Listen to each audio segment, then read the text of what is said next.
baca Quran, selesai saya baca Quran, saya sampaikan pahalanya untuk orang tua saya.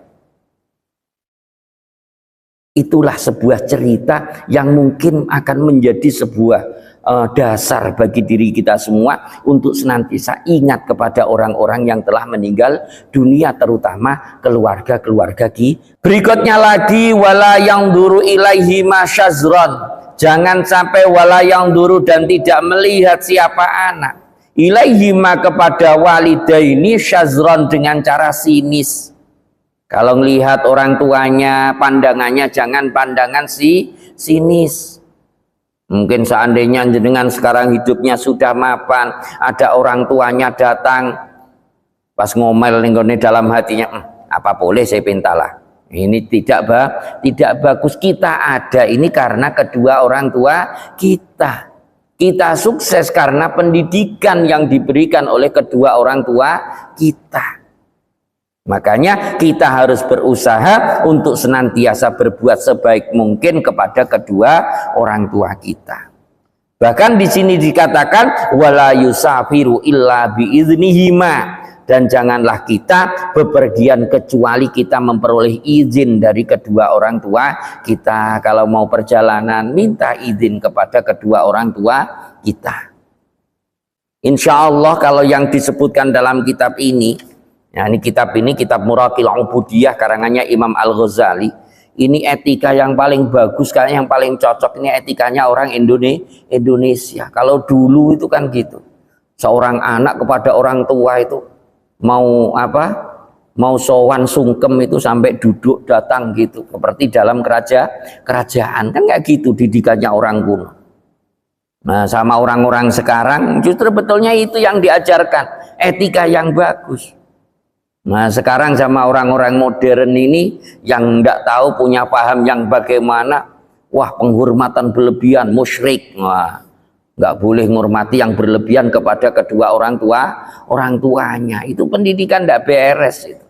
Yang benar kita harus memposisikan kedua orang tua kita sebagai orang yang istimewa. Kita muliakan orang tua, duduk di bawah kita ikut duduk di bawah. Jangan sampai orang tuanya duduk di bawah, anaknya jegrang di atas kursi. Itu nggak punya etika namanya, nggak punya adab, nggak punya tata krama.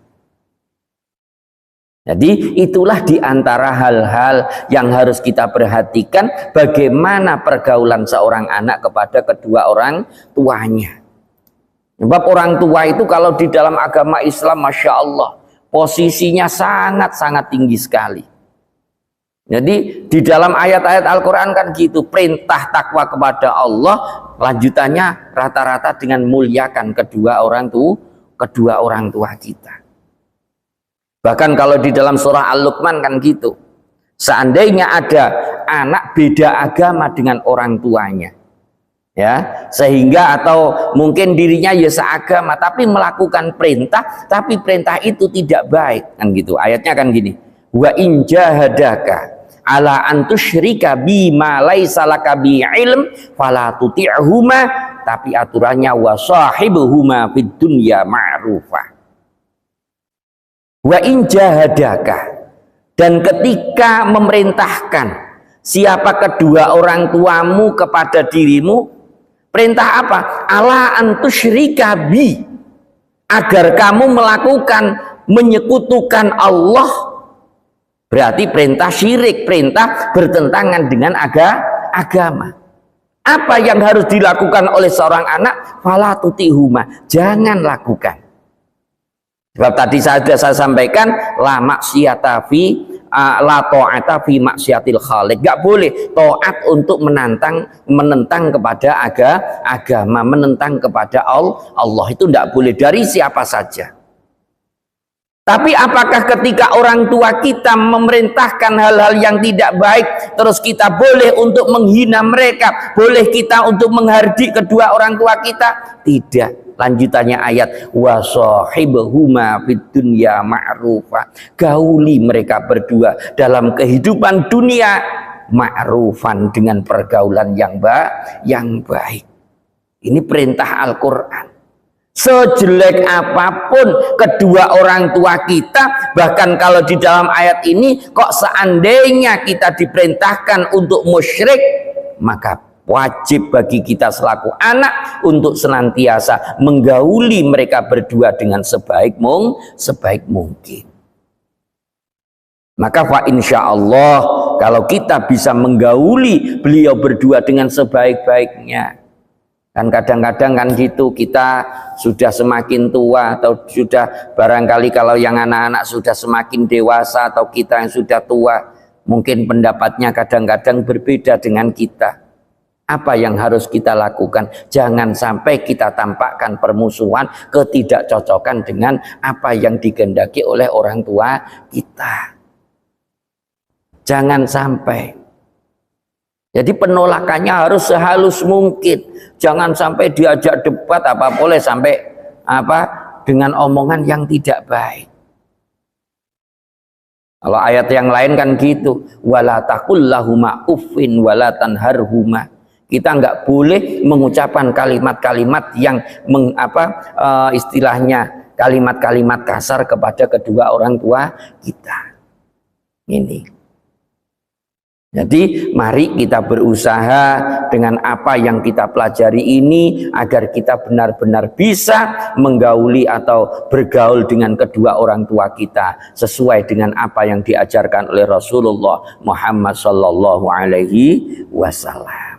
Lalu orang tua kita sudah meninggal, gimana cara bergaul kita dengan orang tua yang telah meninggal dunia? Jangan sampai kita lupa untuk senantiasa mendoakan kepada beliau berdua. Ini kuncinya.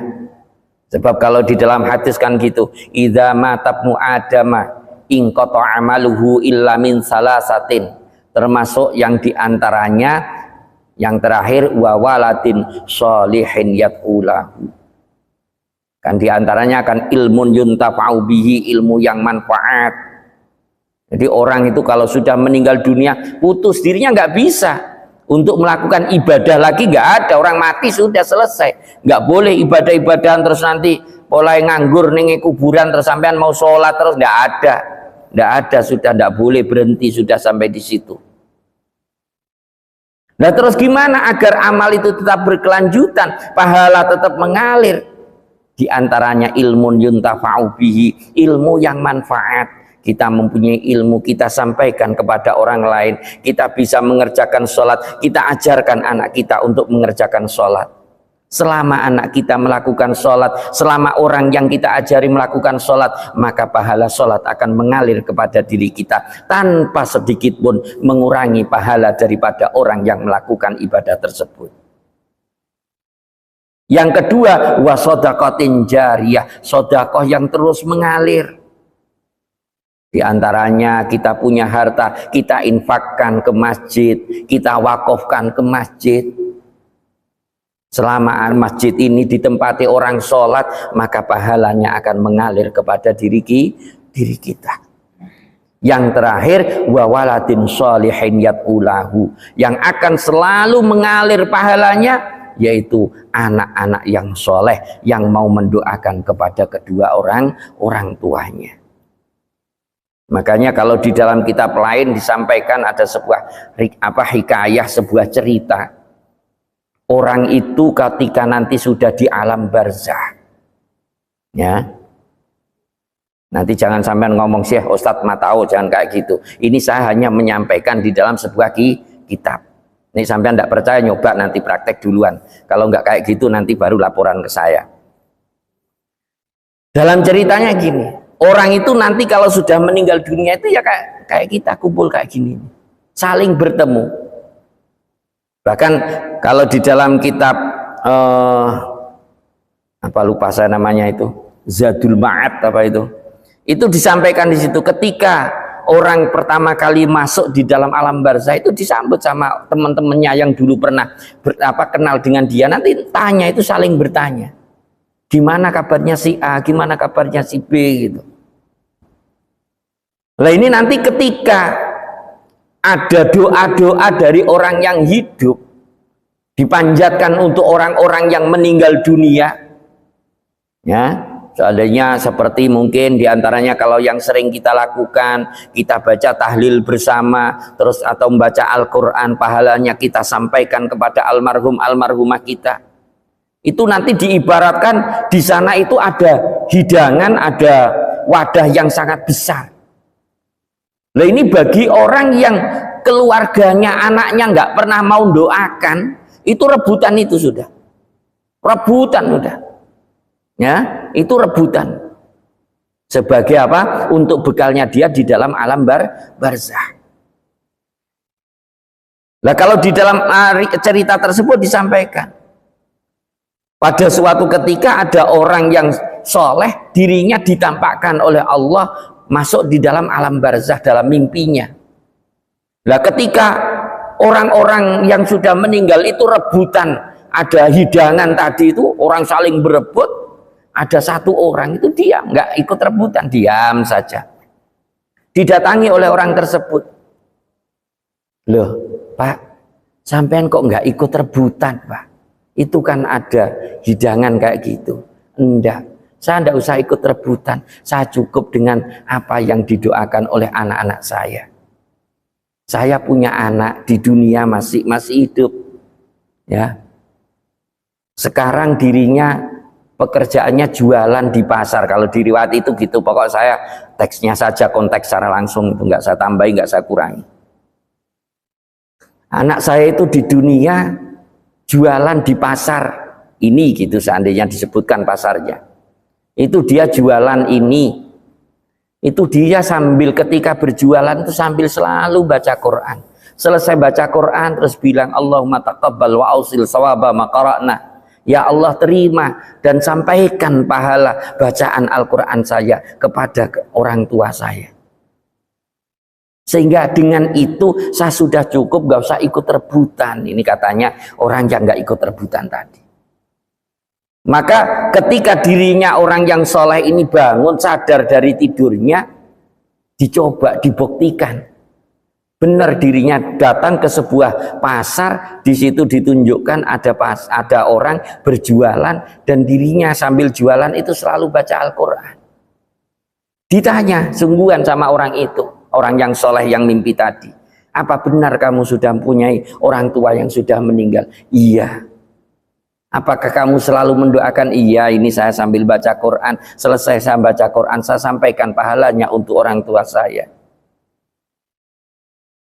Itulah sebuah cerita yang mungkin akan menjadi sebuah dasar bagi diri kita semua untuk senantiasa ingat kepada orang-orang yang telah meninggal dunia, terutama keluarga kita.